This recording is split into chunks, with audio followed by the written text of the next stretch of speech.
Uh, Thank you very much, Chief Doherty. And I have to say, on one hand, I'm happy to see so many people here that will be able to learn about the relief effort and what we're trying to do here in the city. But I'm also saddened to see how many people have been impacted by this devastating storm that none of us expected. Certainly not here in the city of Revere. I don't think anybody here. In fact, I'm told that there's, since recorded history, never been a tornado that's hit Suffolk County, let alone down the middle of our central business district and surrounding neighborhoods at 9:30 in the morning on a Monday.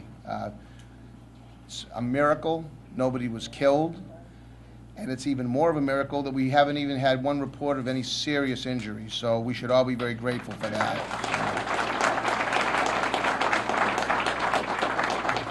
I want to just, there's going to be a few, this meeting is mostly going to be about addressing your concerns.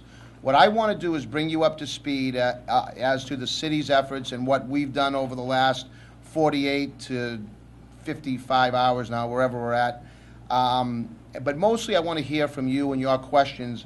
We have a lot of people here, a lot of personnel that are going to be able to answer some of your questions that I know it's probably taken a little bit of while to sink in for you because, you know, just the shock of getting over some of the damage that I've seen some of you have to sustain has probably taken you a couple of days to figure out the questions, the pertinent questions that you want to ask.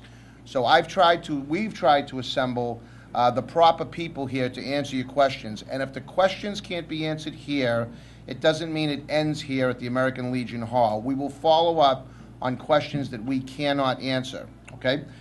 Before I just say a few brief words and then bring up a couple of more speakers to talk about their particular role in this relief effort and cleanup effort and so on, I just want to introduce some people that are here. In no particular order, we have City Councilor John Powers is with us, City Councilor Brian Arrigo, City Councilor Jessica Giannino, City Councilor Charlie Patch, City Council President Tony Zambuto, City Councilor Richard Penta. We have, it's kind of a crowded room, so my apologies. If I miss somebody, raise your hand and I'll try to identify you. From the Police Department, Lieutenant Carl Ruggiero, our Executive Officer, Lieutenant Amy O'Hara, Captain James Guido. We have Rick Serino from Representative Vincent's office. Our state representatives and state senators are in session. They have to be done with the budget by tomorrow at noontime. So they're all in conference committee right now working on behalf of all of us and, in fact, trying to include into the budget some relief money for our own Revere residents. So they should be commended for that.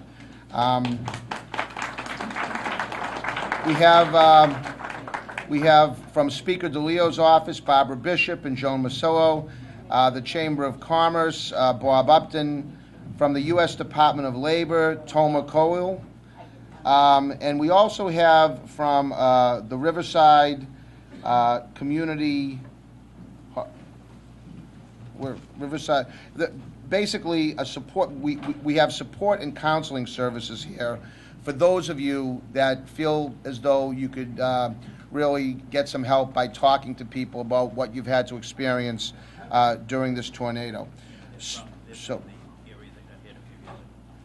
and they're from the area that got hit in Springfield area. Okay, so they worked with the tornado victims from that tornado a few years back in Springfield. So anybody that had that you know feels the need that they want to talk to somebody, they're here as well, and I'm sure they'll identify themselves. There's right back there. Okay, so we have representation here.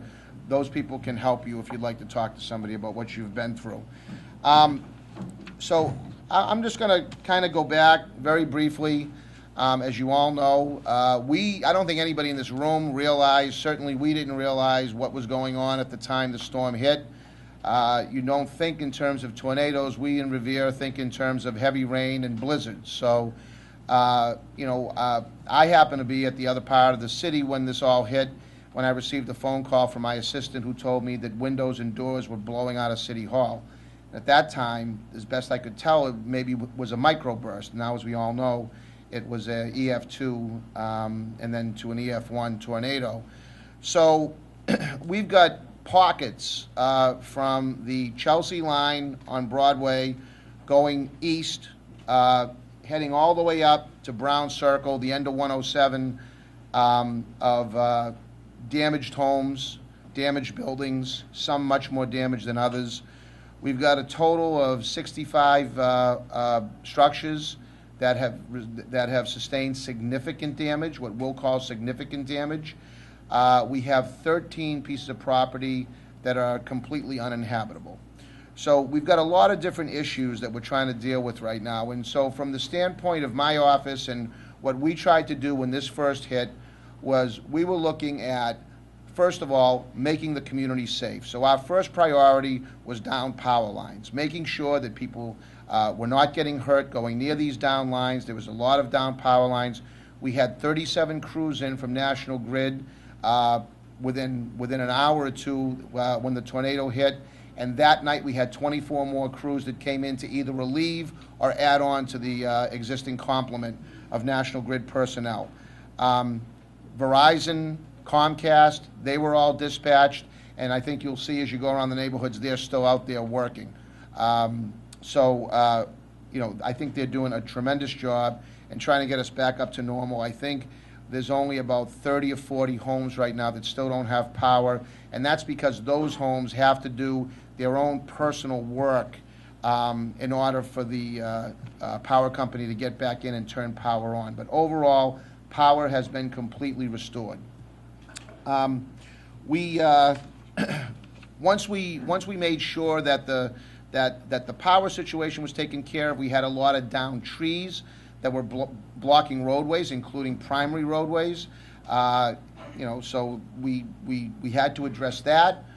Make sure that our primary roads were free and clear for not only regular traffic but for emergency apparatus. And then we moved on to our secondary roads. So we had an awful lot of downed trees and poles and things like that we had to take care of. And again, our Public Works team, who you'll hear from here in just a couple of minutes, did a tremendous job in getting out there and removing all those trees, all those down poles, so that emergency apparatus in particular could make it into your various neighborhoods if needed. So we took care of that.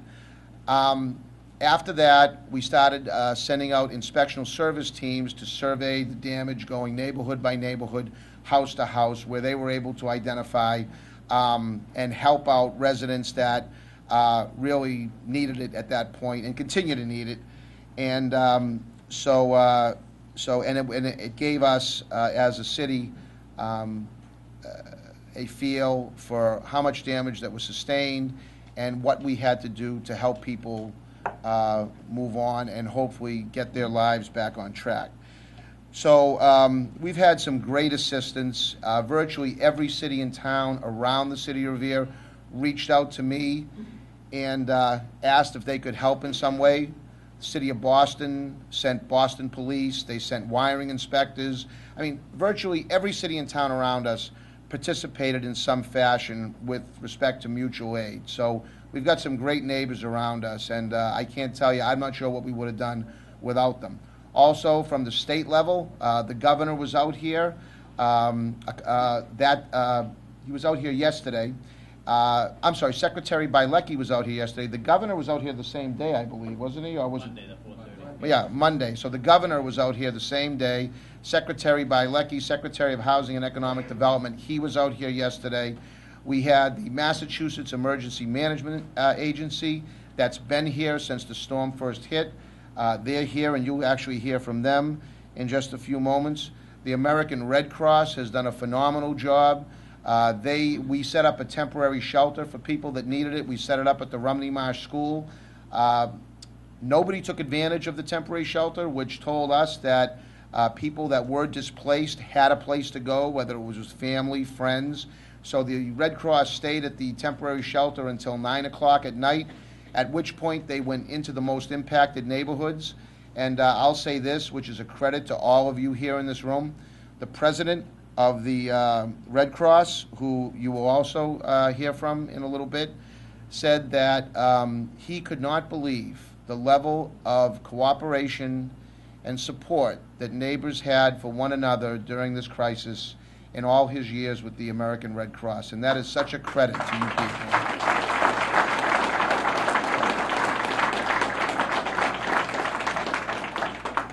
So I know you're going to have questions. Few things I'm going to mention. A lot of conversation has been going around this FEMA reimbursement and any reimbursement to the city. A lot of the structures that have been damaged in the city have private insurance, and that even includes some of our public buildings. So, you know, God willing, a lot of you have private insurance, and we have Joseph Murphy, the Commissioner of Insurance from the Division of Insurance. He's here with us tonight to answer questions that you may have involving your own personal insurance companies. We also have from a number of different insurers. I know we have representation here from Commerce Insurance, Vermont Mutual, Safety Insurance, and there may be others. I'm not sure. This is what I have on my list here, but we do have various representatives from insurance companies here to help answer your questions as well. We have been informed by a number of insurance company personnel that they're going to do all they can to work with our residents and make sure that claims get paid in as timely a manner as they possibly can be. If that's not the case, that's where Commissioner Murphy would come in, and certainly I can assist you with that. We have people here that if you don't have a place to stay, we can help you make plans for temporary shelter if need be. You know, I know that may be the case for some of you. You may need a place to go for a period of time, and we can help you with that. There's also a number you can call, 211. You're going to hear from Public Works personnel in a couple minutes. A lot of you may have downed trees in your backyards that is on private property, right? And so the city technically cannot come onto your property and take things out of your backyard. That is, you know, hopefully, you know, some of you have insurance coverage for that. A lot of policies won't cover that. Some will have limited coverage for that. And some, no matter how much coverage you have, it might not be enough, because I've seen yards that have a lot of downed trees in their yard, in their backyard. So you're going to need some assistance. If you call 211, that is manned by the United Way. They will get you on a list, and they will help potentially getting a tree service company out to help you with that effort to remove those trees in your yard. We are trying to get this city restored as quickly as we possibly can, and we want to help you get your lives back on track as well. So with respect to FEMA, we're working on that, but FEMA is only going to cover under certain trigger points. And I'm quite honestly, because the tornado was so precise in where it hit, I don't think we're going to actually hit those trigger points. But we're still working on that. I know we have Patrick Lally here from Senator Markey's office, and I should mention that within an hour of the storm, Senator Markey called my office, Senator Warren called my office, Congresswoman Clark, and all of their staff have been very actively involved in this and trying the best they can to help us all come together and solve this problem that we all find ourselves in. So one thing I'll leave you with before I bring up our next speaker, I've heard reports of vendors and others going property to property. I've heard people that contractors that want to immediately start doing work. I've heard of people offering loans to people. Watch out for scammers. Unfortunately, people that are out there that are scam artists, they look for these type of situations to take advantage of. And so I know that, Tomer here from the U.S. Department of Labor and Secretary Caprillion actually called me earlier today saying that, is Tomer here? Can Tomer raise, from the U.S. Department of Labor? Okay, I don't see them, but they're signed in, so they're somewhere. Maybe they're in the hallway. But in any case, watch out for scam artists, okay? They've got teams out looking for that right now, Secretary Caprillion and the U.S. Department of Labor and our own Department of Labor here in Massachusetts. So with that, I'd like to bring up to give you just a little bit of an update as to the extent of the storm and what efforts are being made from the state perspective, I'd like to bring up the Regional 1 Director for the Massachusetts Emergency Management Agency, Michael Main.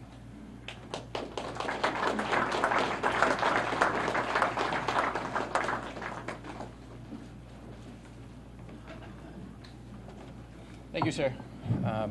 Starting off, I just wanted to acknowledge you and your team. You guys have been great partners of ours. We've been here, as you said, since the beginning. You guys have done a great job getting the city back on its feet. So it's very great to see that. Mike, go closer to that mic.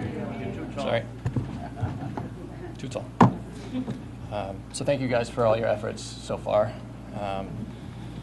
What I really want to start with, right now our role is coordinating with the city. We're going to continue to support the city and everything that they're working on. We are looking at the different programs that may be available. Again, working with the city, we're trying to assess between the damages, some of the different programs that may become available. As we continue to gather the numbers, again, working with the city, we'll determine what kind of programs we can bring in. Right now, tomorrow, we have SBA, the Small Business Administration, coming in. They're going to do their own damage assessment to see what kind of programs they may be able to turn on. And we are continuing to work with our federal and state partners to figure out what kind of programs we may be able to provide to the city. As I said, as we continue to do this, if any of those programs do become available, it will be made known to everybody. We'll work with the city to get those messages out. And I think that's about all we have right now. Not too much information at this point. As we continue to work with them, again, that information will be made available to you. Thank you, Mike. Yeah. Thank you. How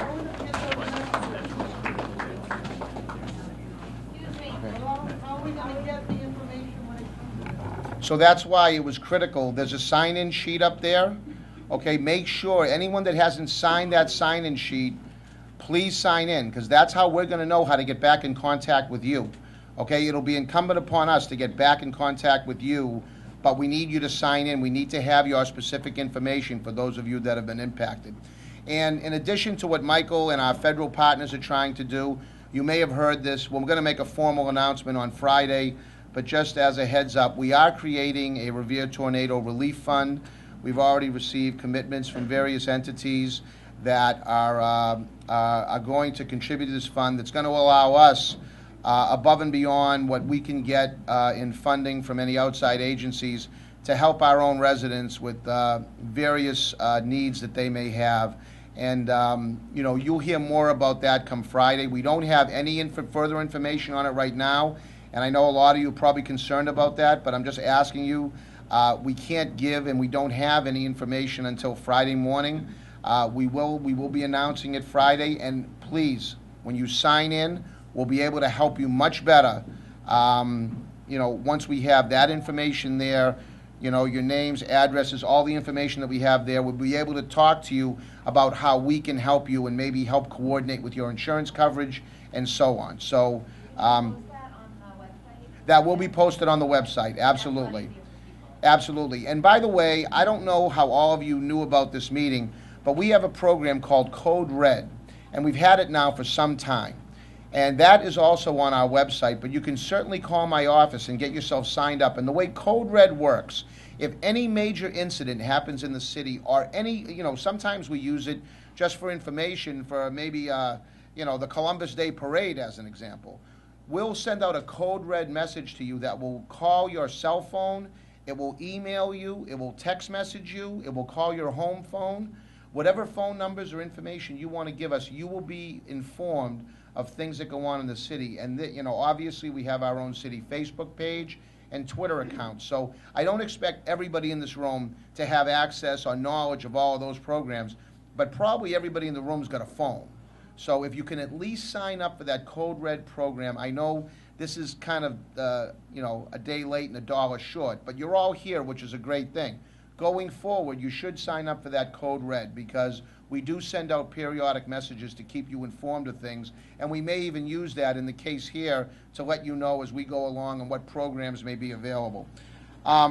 So our next speaker, who's been a great help, here, and I'm sure they'll let you know the various services that they have available, and because they deal with this all the time. And that's Leighton Jones from the American Red Cross.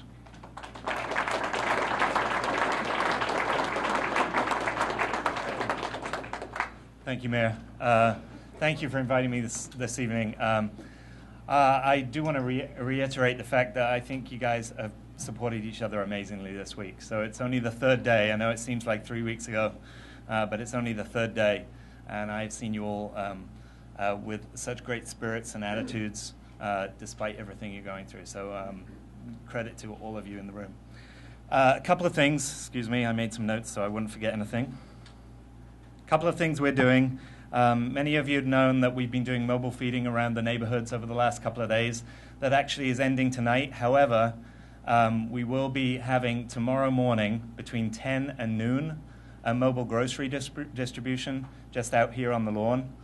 So that will be tomorrow, and people can come and pick up a bag of groceries. So our mobile feeding in terms of meals is ending tonight, but hopefully we'll be able to give you groceries to take you through the next few days. We will also have our caseworkers here. Many of you in the room have already opened a case with the Red Cross, a financial assistance case with the Red Cross. If you haven't done that yet, our caseworkers will be here tomorrow from 10 to 6, and they will also be here again on Friday, hopefully just out front if the weather keeps up like we've been having, and we'll be right here for the next 2 days. We do have an 800 number for the Red Cross too, so if you have a pen, I'll give you that in a second. I'll give you a chance to kind of get out a pen. And you can call that number to access our services as well. And that number is 800-564-1234. 800-564-1234. And that's the Red Cross in Massachusetts. So you'll get somebody that's local. You may even get somebody that's out on the lawn right in front. I will say that as we wind down our mobile feeding, one of the reasons for that is now most of you have your power back on, and that mobile feeding is intended to kind of tide you through until you can start cooking again in your own homes. I know there are some people who are not back in their homes yet, and we are working with a couple of you to help you with housing. If you haven't opened a case with us, I know some people think, well, I'm okay, I don't need the Red Cross assistance. I encourage you to open a case with us anyway, because I do think that there are some other agencies that we know about that you might not know about that we can connect you with. You may have a need that we can't help you with directly from the Red Cross, but we do this every day after house fires and things like that. So we know a lot of resources out there that maybe you're unaware of, and we can help you connect with those. So please open a case with us, and we will be able to connect you with those, even if you don't necessarily need Red Cross assistance directly. I will also say that we've had mental health counselors around, and we work with Riverside here closely, and they're here tonight. I would encourage you to recognize that some of the feelings you're having this week are absolutely normal. It's normal to be frustrated and angry and upset, even upset about things that aren't related to the tornado, just upset with your family members, with your spouse. That's kind of a normal reaction after something like this, so don't think there's anything wrong with you. But it's good to talk through those things. So there are people here tonight, and I encourage you to do that. You can also access that through the Red Cross if you really want to talk to somebody. So thank you very much. I know many of you have got our tops and brooms and shovels and rakes, and you've been using them to clean up. We will have a limited supply of those here tomorrow too, but we're kind of wrapping that down too. I think most of you have finished that portion of this. At least a lot of you have been working for the last couple of days on that. But we will still have some limited supplies over the next couple of days out front too. So that's it from the Red Cross. So thank you.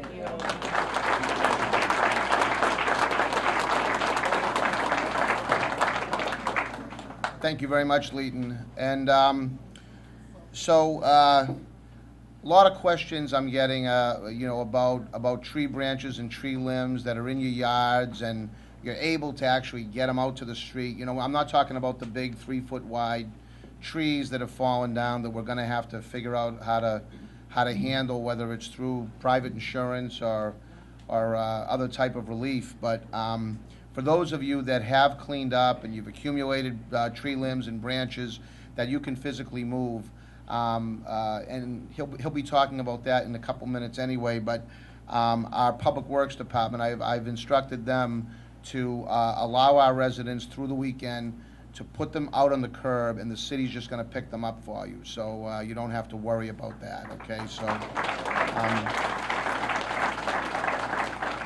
So I've kind of bounced around a little bit. I feel like I've been bounced around for the last 48 hours or so. So I know I hopefully I didn't confuse anybody here. I'm trying to touch on as many topics as I can think of. And I know if I missed any, the guy that's been next to me throughout the whole thing here, maybe has picked up on some of them. So I'm just going to bring him up for a few minutes, have him touch on some things that maybe he thinks you might need. Yes, sir. I can't hear you. I'm sorry. Yep.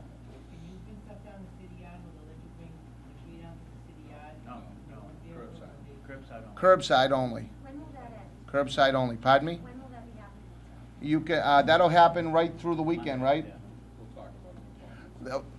They'll address that when they come up. But I just wanted to give you a heads up on that because I know it has been a question that I've been hearing. So I'd like to bring up now our Fire Chief, Gene Doherty, okay? And he's going to talk. I really don't have much to add. I'm just truly sorry for your troubles you're going through.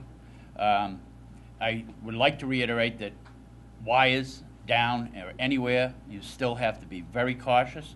You have to treat every wire that's down as live. Call 911. We'll send somebody right out and make a determination whether it's cable or phone or it's something that we need National Grid there. So don't hesitate to call. You get an odor of natural gas, you hear crackling or anything like that. A big thing, especially the owners, the occupants of buildings where your electrical service is still off, and let's say you think you can do it, and maybe you didn't have an electrician or your brother-in-law or somebody else is saying, yeah, I can do this and do that. If I flash back to the no-name storm, we burnt down a couple of houses because people were very anxious to get back in their home. They really didn't get a licensed electrician to repair their electrical work, and eventually the house caught fire. So I can't reiterate enough that you have to get a licensed electrician if your service has been disrupted, it's pulled off the wall or anything like that. You get a licensed electrician, they will get in touch with the electrical inspector for the city, and then he in turn will tell National Grid to turn your power back on. But it's very important. Natural gas, same thing. Maybe you're out of your house a few days and something wasn't shut off completely, or the pilot blew out because your roof is off, or something came through. You smell any natural gas, same thing. You've got to dial 911 right away. Get out of the building. Don't do anything. Don't open windows. Don't try to ventilate, because sometimes ventilating someplace that has a lot of gas in it will actually make it what we call an explosive atmosphere. It's the right mixture of air, gas, and then it gets an ignition point. So it's very critical that you remember those things, because we do have experience in storms where those things have happened after the storm. People are trying to save something or cut the corners, and it's only going to come back to bite you. I have to give the accolades to the DPW. You know, when that thing hit, it was unbelievable. And we did about 100 incidents within an hour and a half. And that's huge for a department our size. In those 100 incidents, we probably did 50 incidents that the fire trucks never recorded. They're on the way to a fire, they found something else, a medical call, or they went to, somebody was waving them down. So there were an inordinate amount of calls for service. And the police were the same thing. Both agencies were running around like crazy, trying to get to people, all the down wires, and people that were trapped in their home.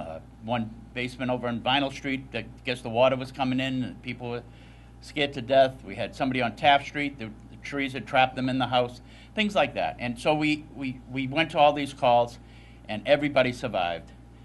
We had only nine, which minor, I consider minor. It's not minor to the person that got hurt, but minor injuries in the scheme of things. And so it was a blessing in disguise for the amount of damage that we have gotten.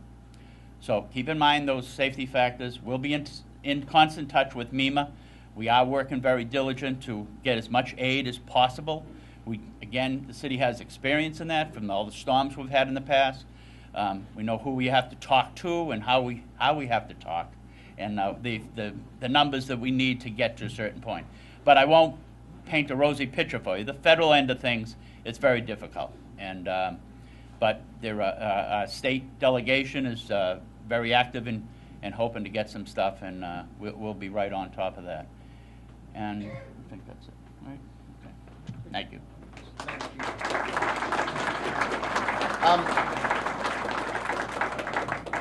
You know, I know, okay, so we didn't come here to hear about accolades, right? We came here to answer your questions, but I do just want to mention the chief acknowledged our Public Works Department. I see members of our Inspectional Service Department here, obviously representatives from our Police and Fire Department, our Emergency Management personnel. I mean, they all did such a tremendous job. I mean, a lot of people were stopping me out in the street saying, what a great job. Oh, Mayor, great job, great job. But I have to tell you, it's been an incredible experience working side by side. You've got some very talented, dedicated municipal employees here, and I'm so proud to work with them. So.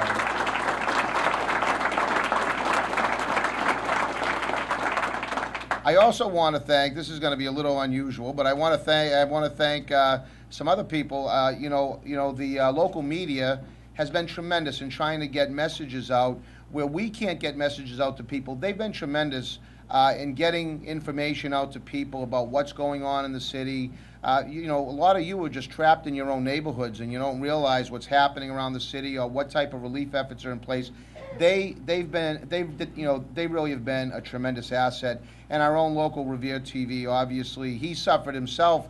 Our own local access cable was knocked out like everybody else because they're right on Broadway, but they got back up and running, and they're here tonight actually putting this out to the residents of our community so they can, for those that couldn't attend this meeting, at least they're maybe getting some of their questions answered. So, they've been great as well because it's all, to me, it's all about communication and making sure that we give you all as much information as we can to help you get restored and get back to, back in business. So with that, I'm going to bring up our Superintendent of Public Works. He's got some things, and then I'm going to bring up our General Foreman, Paul Argenzio. He's got a few things he wants to talk about, and then we're going to answer some of your questions. As I say, we've got a lot of personnel here that can help answer questions about housing, help answer questions about insurance, other assistance.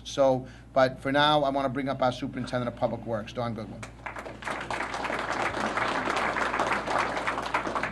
Thank you, Mr. Mayor. First of all, I'd like to just say how sorry I am and members of my department are for the traumatic experience you people have gone through the last 3 days. We also have been experiencing that same traumatic experience that you have on a case-by-case basis. I would also just like to put out that I want to thank all of you for the assistance that you've given to the men that work for me. Water, food.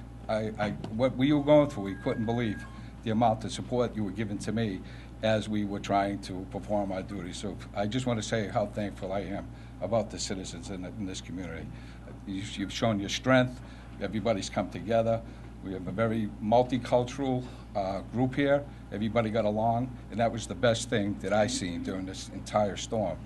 I just want to iterate, I'm only going to talk about a couple of things. I'm going to be off in a few minutes. But I have to stress what Mayor Rizzo said about Code Red. You really need to go out of your way to sign up for this Code Red, because it's not just about this particular storm. During the winter, we have many, many, many storms, and Code Red is what we use to go out and identify the problems we're having, not just in the impacted areas of the storm, but the entire city.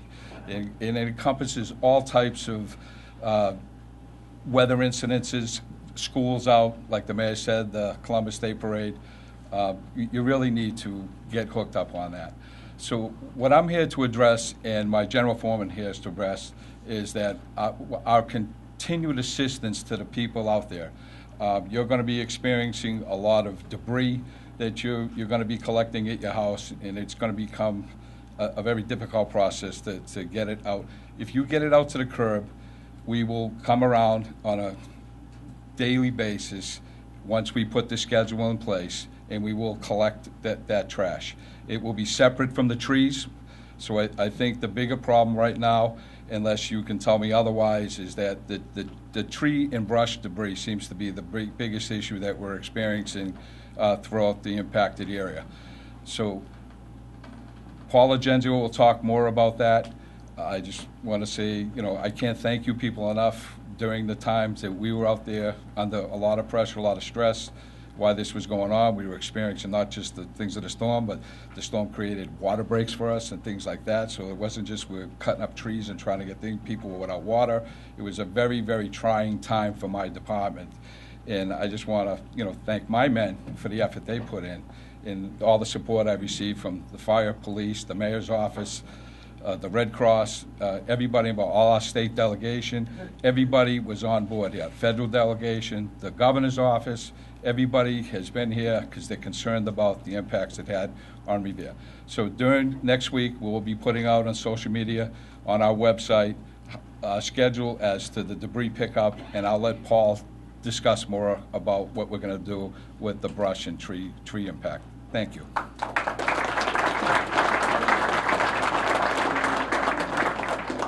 All right, now I'm going to bring up our General Foreman, Paul Genzio. I think he's on. You've had about 2 hours sleep, right, Paul, in the last few days? So, Paul,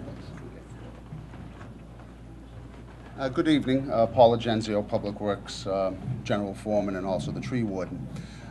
We've had great success removing all the public trees from the city streets and playgrounds. We've lost approximately 250 public trees. And I know you're very concerned about what's happening in your own backyards.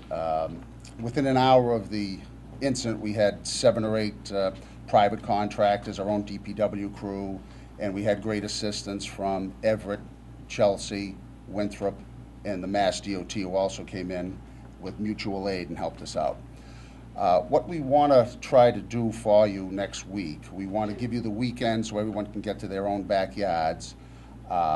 Drag out as much tree material as you can, put it in front of your houses, probably Wednesday or Thursday to give everyone a chance to get it out. They will come around with chippers and get rid of that for you.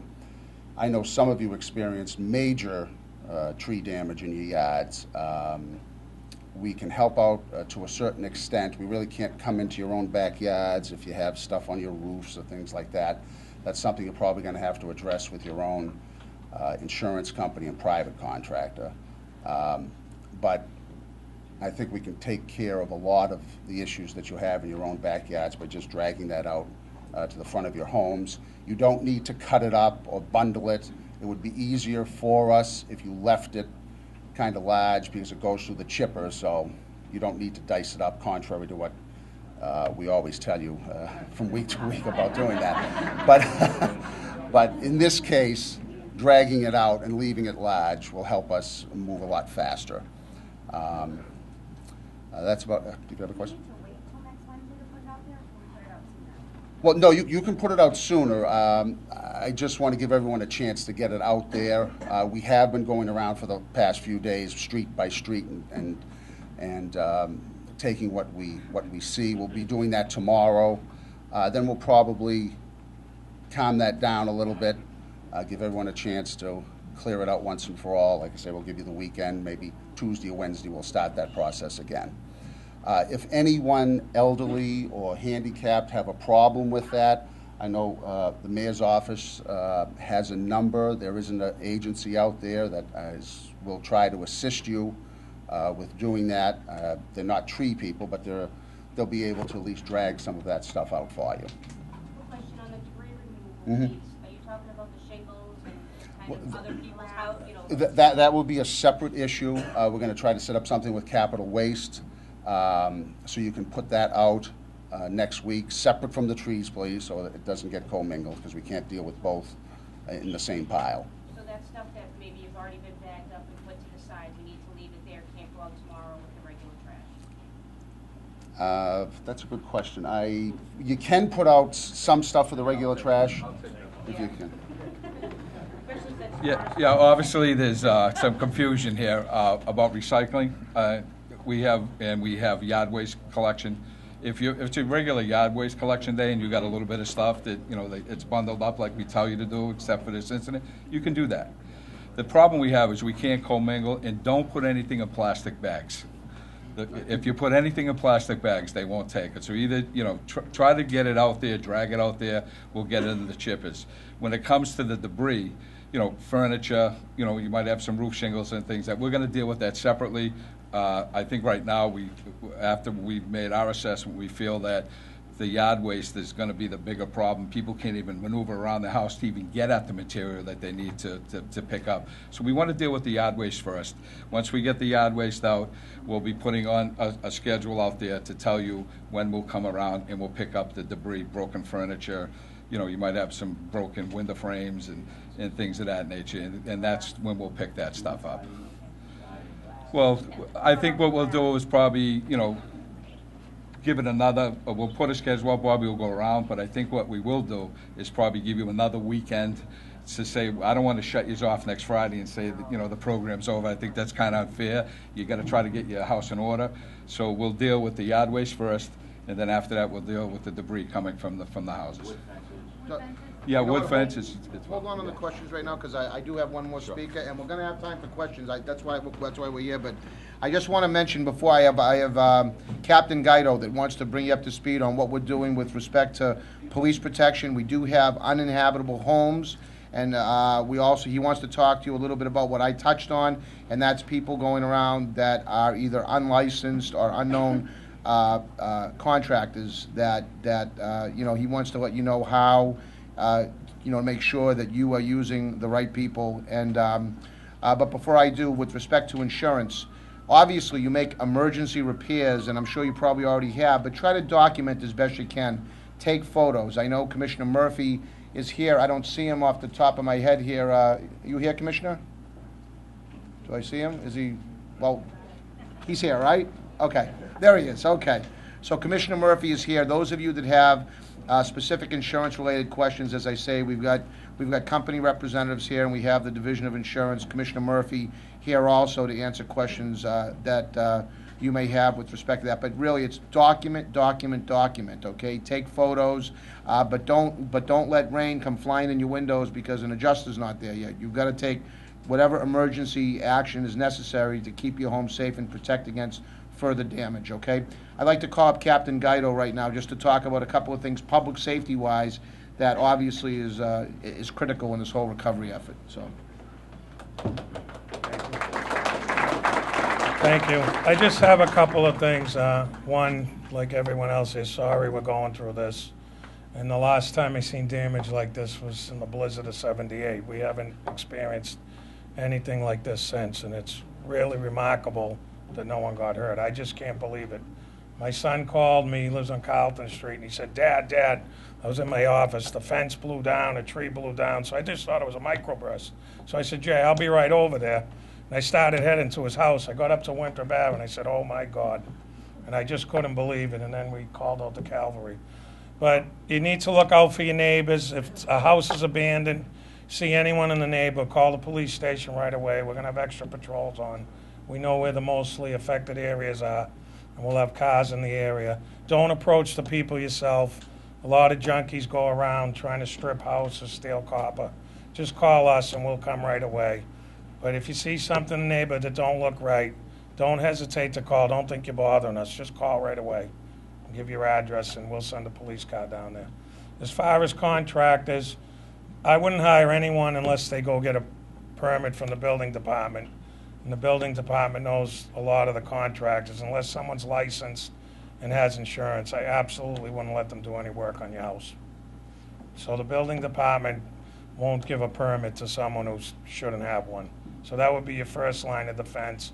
And I wouldn't hire anyone without a reference or some proof of work they've done in the past, because all the gypsies are going to be coming in here, and everyone's a carpenter when something like this happens. And don't give anybody money without doing any work. They'll say, I want a down payment. You'll never see them again. And if it does happen to someone, call us, and we'll do the best we can to assist you and try to make you whole again. So that's all I have. And I want to thank everybody for all the cooperation. I know when the storm first hit, a lot of people were trapped and sat in the roadway for probably an hour. But we had trees down, and we couldn't move them, and we did the best we could. So thank you, everybody.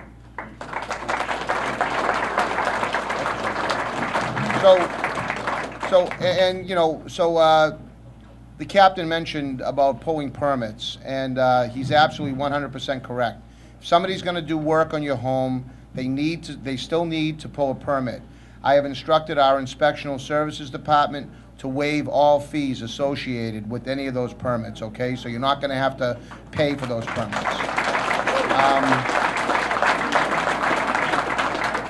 And by the way, we're talking about unscrupulous contractors, but there are a lot of good contractors out there. Some of them are here tonight that you'll be able to speak with. Nonetheless, you still want to be sure that you're checking references, that you're making sure they're pulling permits, and that's where our inspectional services department comes in, because we're going to try to look out for your best interest all the way through this. Just because the streets are clear right now, and we try to get them as cleaned up and cleared up as we can, this process is not over until everybody is back in their homes, safe, and the way that they were prior to the tornado. So that's going to be our goal, and it's going to continue to be our goal as we go through this together. So now, we'll, 40 minutes into it, we'll answer some questions here. I have a question for Lieutenant Guido. We're on the parkway with the house that's abandoned. Is that going to be patrolled by the Revere police, or is that going to be patrolled by the state? So the question is, let me just, because some of you probably can't hear, the question is, this gentleman lives on the parkway, is that going to be patrolled by the Revere police, or is that going to be state police? So, and the answer is both. It's going to be patrolled both by state police and by local police. Okay, any questions? Mr. Mayor, I have a question in regards to the gypsy contractors. Somebody did knock on my aunt's door today while I was filing her insurance claim. She's 91 and lives on Broadway. I yelled to the guy, I don't see him, I don't know who it was. I said, no, we're all set, he wanted to do roof work. How is the city going to notify your elderly people who don't have cell phones, don't have computers? Is there a reverse 911 going out? Because she turned around and said, why? I need somebody to do this. And I said, because you have an insurance company, they need to handle it. So is there a way that you're going to notify maybe these homeowners that don't have that online access? Yeah, I mean, we try to get as much information as we can. We use social media all the time. We use the Code Red system, and I understand not everybody is signed up for it. We have been trying to get as much out, like, for example, this is being televised live on cable TV, and I would imagine, Rob, you're going to continue to run this. We're trying to put this information out there to say, don't talk to anybody that you don't know, okay? I mean, unless typically, the way, I mean, I told you earlier, we got reports of somebody pulling up in front of homes saying, would you like a loan? Most banks, you're not going to see somebody from TD North pulling up and asking you that. So you generally are going to initiate that loan process. So, it's hard. I mean, we're going to do everything we can. We've got a tremendous crew of people here that's going to look out for you. But, we can't be everywhere at once. So we're going to try to continue to put this information out. Just beware. And, what you can do and what you have been doing, look out for your neighbors. And, if you know you've got an elderly neighbor next door, like you just said, I saw somebody, I said, hey, wait a minute, what are you doing here? You guys got to continue to do that, okay? We're going to do it. I mean, we're stopping people out there. Superintendent Goodwin and I were down surveying some of the damage on the parkway, and somebody pulled up in a little small beat-up pickup truck and started taking, scrap metal down there, off of people's properties that weren't there. I mean, we had to stop them right there and move them along, but I mean, fortunately, we were there at that time, but we can't obviously be everywhere at once. So, but we're going to try to continue that. How do I sign them up for Code Red? Do I need to call your number, or is it just on the website? You can call your office. You can call my office at 781-286-8111, or it's on the website. You'll see a little block that says Code Red. You could sign up there. And I've got representatives here from my office as well, here tonight. 781-286-8111. And as I say, I've got representatives here. My chief of staff is here. I've got a couple of my assistants that are here, so they'll be able to help you too. Yes? I was wondering, they said that the federal government doesn't think we were hurt too bad, and they're not going to help us. Now, what does that mean? Okay, so the question was, the federal government says we weren't hurt too bad and they're not going to help us. That's right. So that's not completely accurate. I don't think they're saying that we weren't hit too bad, but just for the federal programs that are in line to have the president sign off on, there's not enough damage. As much as we know here locally that we were hurt under certain federal guidelines that are set, not by me, but by the federal government, we don't believe we're going to hit that figure. That's why we're creating on Friday, creating this relief fund. That's why Commissioner Murphy is here to answer questions about your own private insurance. And we're going to, like I say, we're going to try. We've got, I see Joe Fiorello back there from Comfort Inn, who's willing to help out with some temporary housing for people. I know Prospect House has called us and offered for any seniors that are in need of temporary housing. They're willing to help. We've been getting constant calls from people offering to provide food, clothing. So we are, I mean, you just have to kind of reach out to us and keep, that's why it's critical you sign up over here so we know who you are and how we might be able to help you. And if you have specific needs, please let us know, okay? So, yes. First of all, I want to thank everyone in the city for the tremendous work they did. I mean, as often. I would hope the Commonwealth of Massachusetts and the governor would want to help the city of Revere. We generate a lot of tax dollars for this state and for the community. And I hope they want to help us because we all know we're going to put these insurance claims in. We know what it's like to with the insurance company. Fight. And our premiums are gonna go up. Yeah, well, we do have, again, you can have a personal conversation with the several insurance representatives here, as I say, the commissioners here, members of his staff. You can talk to them, and some policies today, who knows? Maybe they have some, forgiveness. There's claims free. If you have certain amount of claims free years or whatever. I mean, there's different. I mean, I can't speak for every insurance company out there, but to me, and I'm just telling you, based on what I've seen and what I've heard, this is where insurance companies want to shine. In a major incident like this, sometimes if it's a one incident here, one incident there, sometimes it can be a little bit of a hassle depending upon a lot of different circumstances. This was very clear. This was a tornado. It's been documented by the National Weather Service. There's no ambiguity here. If you have damage, they want to pay. They don't want, it's not as though they're going to be able to circumvent around and say, well, we don't know if you actually had this damage. I mean, they're going to come out and they're going to come out and they are going to see the damage, whatever that damage is. And I believe, based on what I'm told, they're going to want to show, because let's face it, they want to keep customers. And this was an unforeseen, this was nobody's fault in this room. Okay, this was nobody's fault. Well, let's take that. Let's talk about. We'll talk about future premiums down the road. For now, I want to make sure that you people are compensated for what you need to get back in your homes and to make it livable. Well, whatever the insurance you have, hopefully, is going to put you back in your house. Yes.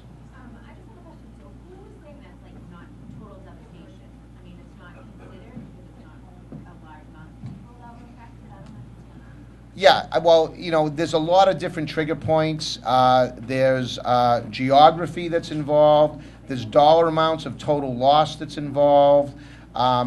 There's what's insured, what's not insured that comes into play. There's a lot of different factors that factor into whether or not the state can respond or the federal government can respond.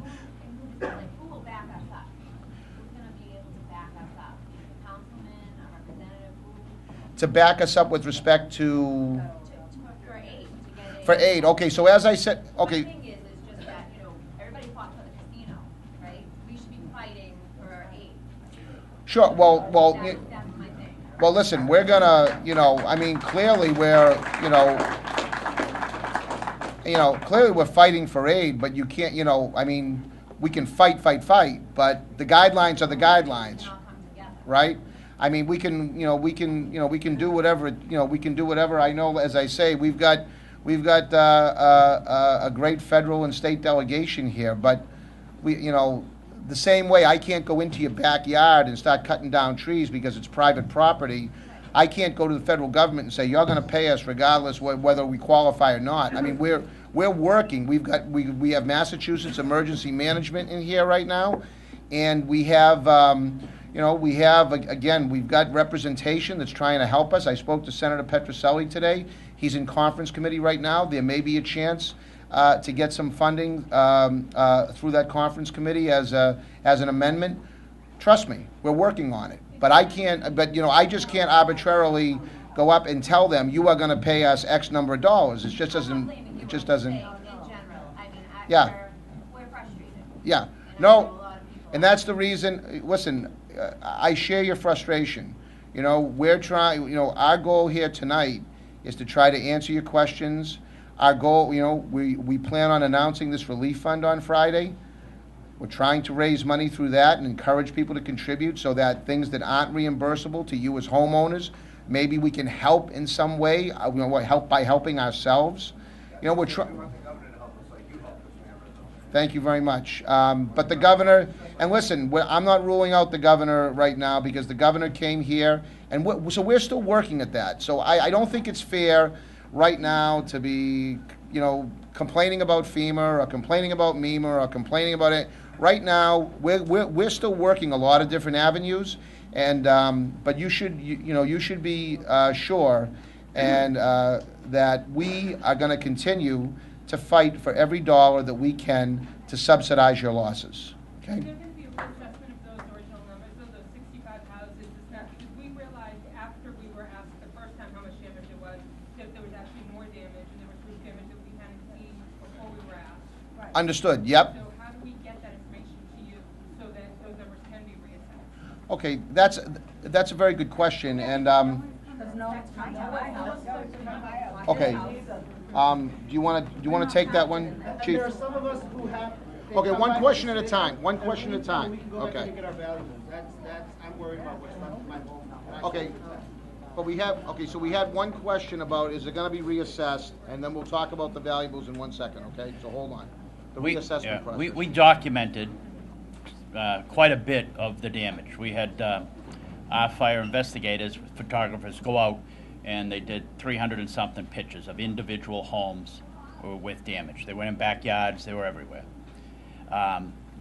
They didn't talk to people, all we did was document it. And that's part of the process we go through on all these other storms. When FEMA comes in and we deal with MEMA, we have to show them documentation. And the biggest thing for disaster relief on the federal end is critical infrastructure or infrastructure work. Streets collapse, things like that. The homeowners, for the most part, 90-something% should have homeowners insurance. And they take that into consideration. Okay, how many people are insured? A lot of the other storms that we've dealt with in the past have been flood incidents, considerable amount of water. Most people now are required to have flood insurance. Those that didn't, that is another factor that weighs in. As the mayor said, I think there's like 20-something particular points that we have to address and what goes into the decisions they make. It's going to be tough because it is a localized storm. It wasn't widespread. But as the mayor said, we're going to fight for every nickel we can get. But you have to understand, if you have your homeowner's insurance, that's where you've got to really start. And you've got to document. If you made emergency repairs, you've got to keep your receipts. And I strongly suggest, kind of off the record, get yourself a public adjuster. A very reputable one, same thing with references. But a public adjuster is going to represent you to the insurance company. And the insurance companies might, listen, I've had losses. The blizzard of '78, the no-name storm, all those storms, I've had losses. My insurance didn't double. I might have been put in the pool, the mass underwriters pool, and sometimes that's kind of a pain, but they send out inspectors, but you're not going to double your insurance, at least in my opinion. I haven't seen it, and I've made some substantial claims from damages I've had in the storms, personally. I'm sorry? I didn't hear you.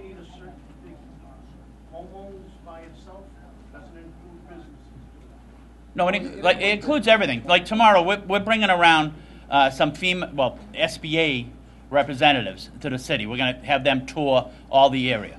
And we're going to specifically show them each and every street, each and every area we believe there is damage to. And then they build their criteria up. Now, they're not going to develop an aid situation, but they're going to be available and say, okay, we'll be able to give you a loan, a low-interest loan, if your insurance doesn't cover everything. So it's the same criteria. So we'll be able to take most of their figures to help transfer that to our stuff. But it's a very difficult thing. We'll also get, whenever you apply for a permit, for like if you say now you have $30,000 in damage or something, you're going to repair that, you're going to apply for a permit, and we'll have that in our inspectional services, and that will also go into it. And it's a process that's going to take a little while. The government just doesn't come in and do it. We apply through MEMA to the governor. The governor, once we think we have enough criteria, then it goes to the president. And then it's up to our federal delegation if they can get it declared as a disaster. And it's a process. And the city's gone through this before. Even some of the smaller storms, I call them smaller, but it was because it was more widespread damage. And we've got reimbursed for debris removal, snow removal, things like that for the city itself. And that's the city's taken the hit, really, and I don't mean to minimize anything you're taking, but the city, other than if we have some insurance, all this tree removal and everything else, if it doesn't come in as aid, the city has to bite that bullet. But, as the mayor said, the state delegation is working very hard right now to help out. And we have figures that we saw that what the state gave to the people out in Munson and Brimfield and those communities in 2011 that got hit by that tornado. And that was a 40 square miles of damage. I'm not minimizing it, but ours was 2 miles long and 3/8 of a mile wide. And so there are all these factors in it, and nobody's minimizing, saying we're not doing it, we're going to fight for it. But it's a very uphill battle. Okay? Yes, sir. My question is, do you know when they might be coming out to inspect it again? I mean, I've got the sticker that says I can't go in my property, but I need to go in and get some of my valuables out. Do you know when they might be Contact inspectional services. Have we got anybody here? No? Someone from, who's here from Inspectional Services? Mike, is Mike here?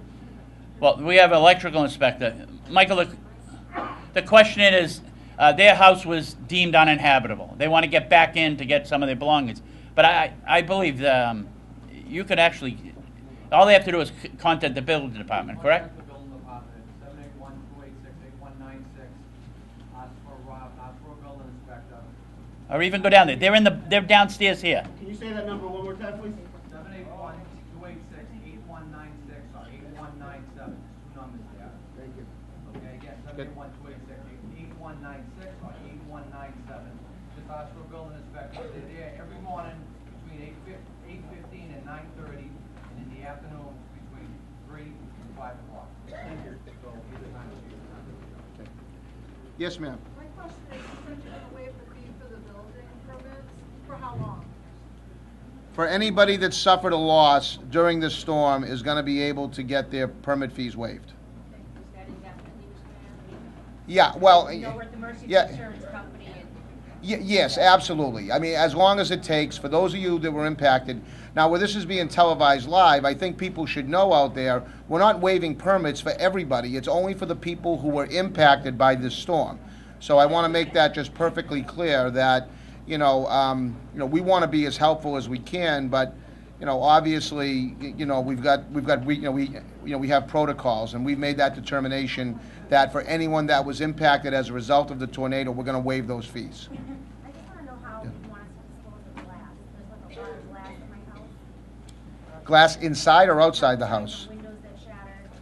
I'm trying to collect it all, but I don't know how you want us to dispose of it. Donna, you want to answer that? They've got some broken glass or Yeah.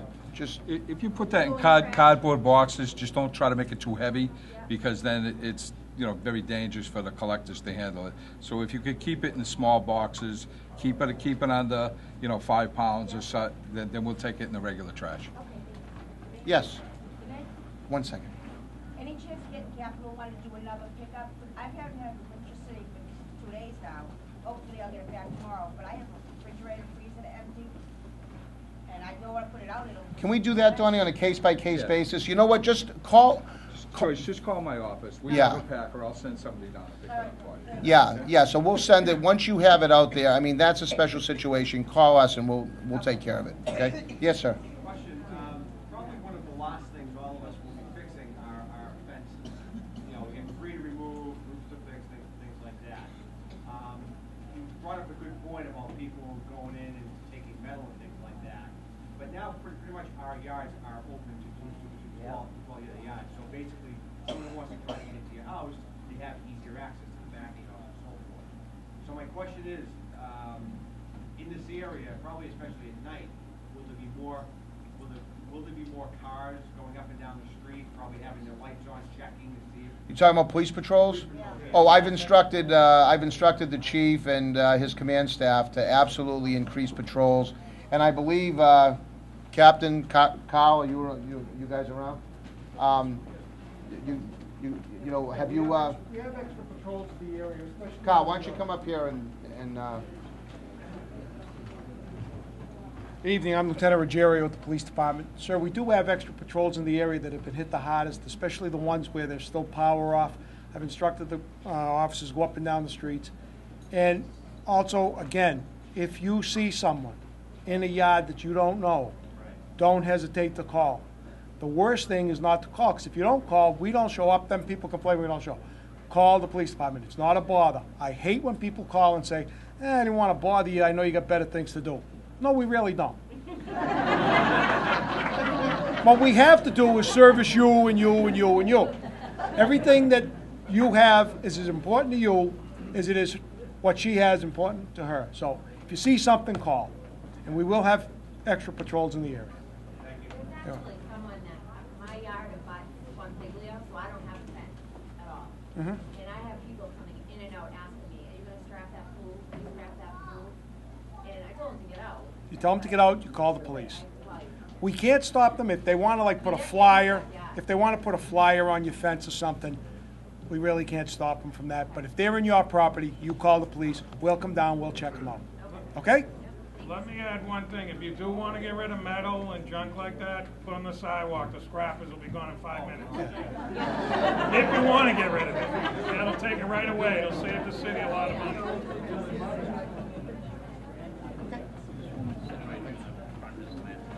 somebody here? Yes, ma'am. Hi. Lieutenant just answered my question about the security issue. Because I'm on the Revere Beach Parkway, and we were hit from the skating rink. It is 4 houses, 2 of them are uninhabitable. One of them is Mayan. And I'm concerned about the safety issue down here because even when things aren't as bad like it is right now, we've had break-ins down there from junkies and everybody else. So that patrol has to be throughout the evening because I've already heard about things down there. And I'm hoping that happens. The other thing you talked about, and I've learned in the last 3 days, you know, I'm by myself, I'm with my son who's helping me. I own a 2-family house. Public adjusters, is that the word for insurance, you know? I've heard a lot of things about them. I've heard bad things mostly. I've heard that it's very, very hard to find a good public adjuster. You need to trust them. You have to get all this information. People have word of mouth. How do you know who to go to? Because they get a percentage. You know, you own a house that's deemed uninhabitable. You're not sure what's happening. And then you're going to be assessed by your insurance company. Do I accept that? How do I know what type of a public adjuster I should get? Who do I trust? So many people have given me things. You're right. And So I'm really, you know, like, I haven't made a move yet because I don't know what I want to do with a public adjuster. okay, well, obviously, with any contractor, any public adjuster, really any service that you're going to hire, I would highly recommend that you ask for references. If they can't provide you with references, they're probably not the person for you. Other people that they've used, I mean, like anybody, you know, you say, I'd like 3 references from you, I'd like to check your references. If they're not willing to give references or can't provide you references, then something's probably wrong. Do we have time to do that? Everybody's so, Well, it's just so, everyone's so desperate. I mean, you know, I don't know. yeah, I mean, you know, We have time, right? it's, oh yeah, you absolutely have time. And let me just say this, and this is where I'll differ slightly with the chief, and not all together, but, you know, a public adjuster is fine, and I know, I'm familiar with your house, so I know you've got significant damage, and you know, maybe that's a situation that would call for a public adjuster. But if you don't have tremendous damage, if your house is still habitable, I mean, as I say, you don't always have to get a public adjuster. I mean, you know, first off, for starters, they take 10% of your claim right off the top. Now, will they make your life a little simpler by you not having to deal with the adjuster? Yes. So, you know, but at the same time, you know, if it's something that you know, you feel as though you have, you know, that you have the right contractor, or you can get help from your insurance company in obtaining the right contractor, you're dealing with a reputable insurer, they're looking out for you too. I mean, as much as, you know, I think sometimes, excuse me, insurance companies can get a bad rap. There's no doubt in my mind that with this particular loss, insurance companies are going to be looking to shine right now. And if you feel as though that they're not, that's where Commissioner Murphy comes in, okay, and his office. So, and that's why I've invited Commissioner Murphy here along with his staff, so that you can talk to him about you know, situations that may involve your your insurer. It's been a couple of days. I would imagine a lot of you have already contacted your insurance company. I hope you have. If you haven't, I would highly recommend that you do so as quickly as possible. Other questions? Yes. What's the largest diameter branch we can put in for the chipper shredder? What's the largest diameter of tree you can have for the shredder? Or a branch? They can take probably up to a 10 or 12 inch diameter. Okay, so but you just, like I said, you just need to be a little bit reasonable. But they can take it up to that dimension. Yes. Question. I've been able to clean up quite a bit myself, even putting me up on the roof of my transition. Okay. Now, I mean, I have quite a bit of brush. You guys, when I say you guys, Right. If you have a limit, you're going to go, holy crap, what did you do? No, I think we're going to be very reasonable. I mean, we have large tree companies that can handle just about anything. Because you're pretty much using Mayor, right? I mean, Well, we had 7 tree companies. We are using Mayor now, and they're contracted with the city. To my curb, or pretty much on the grass, near my curb, in front of my curb, nobody will walk. Right. That's fine. Right. We're not going to snap a line or anything. If it's on your lawn, we'll take care of that too. And Johnny's saying probably the following week will be bigger stuff like shingles and things like that. That's correct. And if we find about that on the website, or just call you. You can call us. We'll try to put it on the website. The mayor's office will have that information. Okay, thanks. Okay? Okay? Yes. One more, just a question, never having to have an insurance claim for my life. Is photographs enough to document damage we have? I mean, I have tremendous tree damage in my backyard. Even if it's small stuff and breach the curb. Taking pictures of that before, is that enough for the insurance company? I won't bring them in because I want them to see. So I see some insurance company personnel there. The question is, he's got a lot of debris, tree, branches, tree stumps, things like that. Can he? The question again was, Is photographs enough for documentation? will photographs be enough for documentation in general for insurance companies? I'm kind of in conference on patent reinsurance. The photos are great. Any detail from the tree company that's doing the work, any detail would support it. Yeah, and we've already contracted a tree company to come in and take our huge willow tree that's half down and everything else that's there. I'm talking about the small stuff we can bring up front. If we bring that up front, then the yard looks better. Is that a bad thing? But anything that you're paying out, please have detailed as great as possible by the firm doing the work. Thank you. Thank you very much. Other questions? Yes. Oh. Yes. Paul, Yes. trees that are still standing that are Yes. heavily damaged. Yes. Especially along my street on Wood Ave. Mhm. Those willow trees and Mhm. projects, which did most of the damage to our Right. property and our street, Right. the wires and the poles.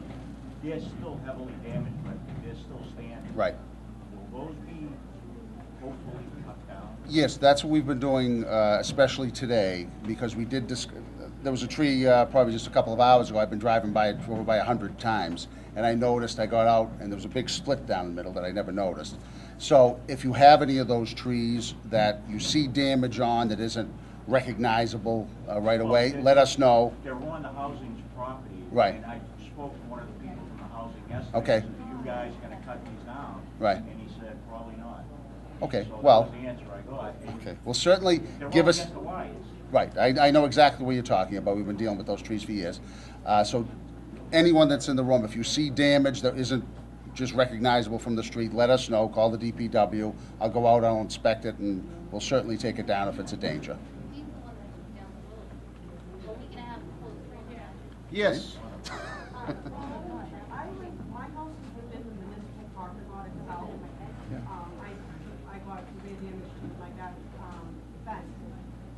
A lot of times, the DPW sometimes don't go through the parking lot, and you guys gonna go through and check the tree branches that I put out there?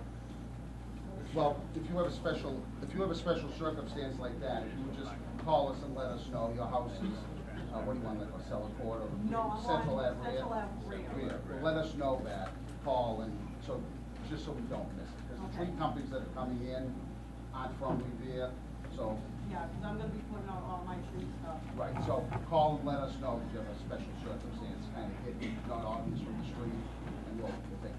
Yeah, anyone can call the Public Works Department about those tree issues, and you can certainly call my office, the mayor's office, at 286-8111, and we can relay that information down to the Public Works Department, because obviously, we've been in very close contact with them.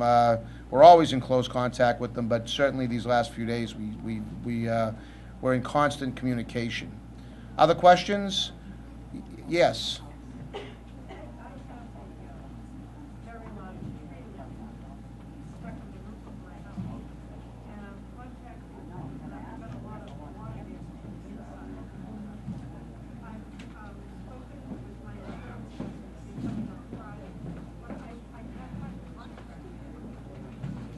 You can't find a contractor? Okay, can, Call, they'll recommend. Can you find a tree contractor? yeah. You can speak to me and I. We can provide you with, we can provide you with a list of contractors that can help you. Well, they can help you. Contact the Public Works Department, okay? People leaving, just a reminder, everybody to sign up. Okay, make sure, I know I see some people leaving. Before you leave, make sure you're signed up so we can be in touch with you, okay? If you want us to be in communication with you, you need to sign up. If not, we'll do our best. Yes, ma'am. My property, about this Revere housing, Coolidge Street is, so we had a 7-foot tree come down on my house, it's still on my house. And then all the stuff from Revere housing also came over and knocked down the fence. So I have a tremendous mess. And I'm wondering if Revere, because the fence is down, so I'm wondering if Revere housing is gonna come and clean all that brush on their side. You know what I'm saying? That's there because it's down, and we have a tree company coming Friday to remove that tree from our house and our yard. We have a big mess. That's what we're all going. So we'll, yeah, I mean, with respect to Revere Housing, we will, we will contact them, and we will make sure that they're keeping their property clear and that they're working with the city to help, clear up their property. We're trying to get to as many areas. I know as a municipality, we're trying to get to as many areas as we can. The housing, I know it took them a little extra time to get power up because they've got privately owned poles, so we try, and they, we need to actually step in and assist them with that, so we'll give them a push on that, okay? Where's, do I have my office staff here anywhere? Someone, Debbie? Joyce is behind you. Oh, Joyce, so let's call housing and check on Elmwood, okay? Or on C Street, I'm sorry, yep. And Elmwood, yes. My question is for the insurance company. And I think this is why everybody keeps telling me I need a public adjuster. We're on a high water table on Taft Street. We have no electricity. So water is starting to build up in my stomach, my cellar, okay? My sun pump is not operational. So I asked my insurance company if I can rent a generator, and they said, no, but we'll pay for any damage of the sun pump. Huh? Is this logical? Okay, so just for the edification of everybody here, this woman has a sump pump that's inoperational because she doesn't have power. Water is coming up in her basement. The insurance company has informed her that they will not pay for a generator for her to get the sump pump working, so the water level recedes, but they said they'll pay for the damaged sump pump. So doesn't, Only you know... because I have See, sun pump on my insurance. If I didn't have it, they wouldn't pay. so you have sump That pump makes coverage? it even worse. Yeah. You can't prevent your house from being damaged. They're not going to support you in that. Well, I would think, and again, I would think they'd want to mitigate any further damage, but I'm not 100% certain on that one. Do you want to jump in, sir? That's what I want to know. I don't think, This is why we all are being told we need private, public adjustment. I certainly don't want Because to there's get no into, logic here. I don't want to get into the weeds, but there has to be a loss to trigger coverage of a policy. And that's why you can't go out and just rent multiple generators. That the loss has to be incurred to trigger the insurance policy to trigger payment. But there is a loss. There's a loss of electricity. My electricity is lost. Right, and Which I'll be happy to talk. I cannot restore. Yeah, I'll be happy to talk. Okay, why don't you, ma'am, why don't you talk to him afterwards? Yes, ma'am.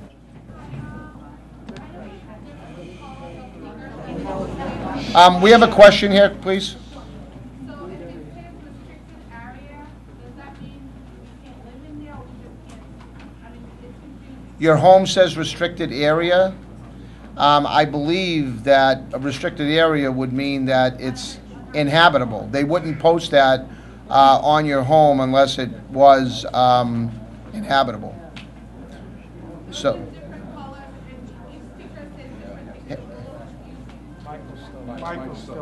Michael, what are the different colors? The question this woman has, she's got a sticker on her house that says restricted area. What would that mean for her? I know there's different colors apparently, but... We have yellow stickers and orange stickers. One is dangerous and unsafe, and one can be a cease and desist order for a building permit. I'm an electrical inspector, I'm a building inspector, so I don't use many of them. I believe the cease and desist are orange, and the dangerous and unsafe are yellow. Now, what would the dangerous and unsafe allow them to live there or no? Okay, so dangerous and unsafe, no, and the other one, which is cease and desist, that would be people doing work illegally or stuff like that. Yeah. So, okay, so in either case, okay, so for clarification, in either case, it's you've got to find someplace else to go. Yes. I think the restricted sticker she's talking about is different from what she's talking about. Right, my neighbor has a restricted sticker. I'm not really sure how her house differs from mine, but I think it's because her deck is falling to the back. She may not have like two exits, but her house itself is perfectly fine, and she has a restricted. It's a different one than the building inspector sticker. I've been Okay. seeing them around the city. Okay, Michael, do you want to comment on that? Well, I just want to clarify the question. The question is that the back decks might be compromised, right? And you're wondering why it's dangerous and unsafe. Every living unit needs two means of egress. Right. One of your means of egress has been compromised. You no longer have a second means of egress. That's why your building is deemed unsafe and uninhabitable. So still not safe to live there, correct, Michael? No, she has a restricted one. Mine says it's unsafe if I go off. But her, she has different, and I have to. She has a difference, which means it's unable to be occupied. Because you don't have two means of egress.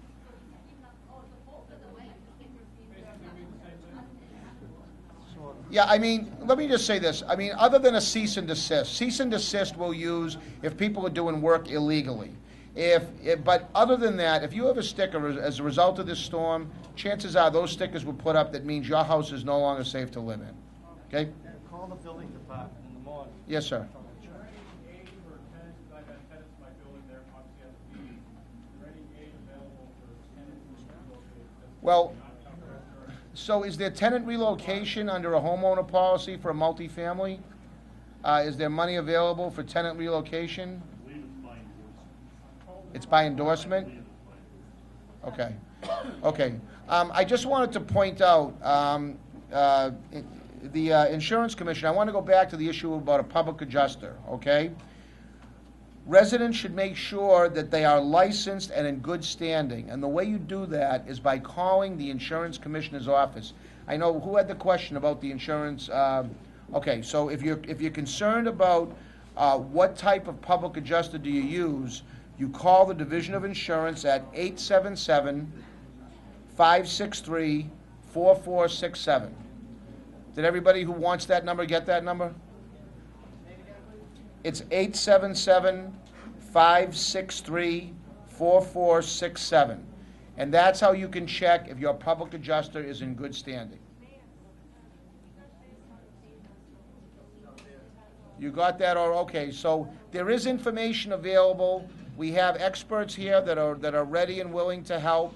We're going to continue. If you don't get your question answered here tonight, it doesn't mean you can't get it answered later, okay? We wanted to just pull you all into a room tonight as soon as we possibly could to try to answer your immediate questions. But as I said earlier, we're going to be here for the duration, okay? We want to try to do all we can to get you back in your homes. We want to do all we can to get as much funding to help and assist you in making that possible. And so, you know, please don't leave here tonight thinking this is the last conversation we're ever going to have. We're going to be with you right along throughout this whole process. Okay, so with that, I'm going to wrap up this meeting. There are professionals here that you can talk to, and after this meeting, if you want to talk to me, come talk to me. And but thank you all for being here, okay?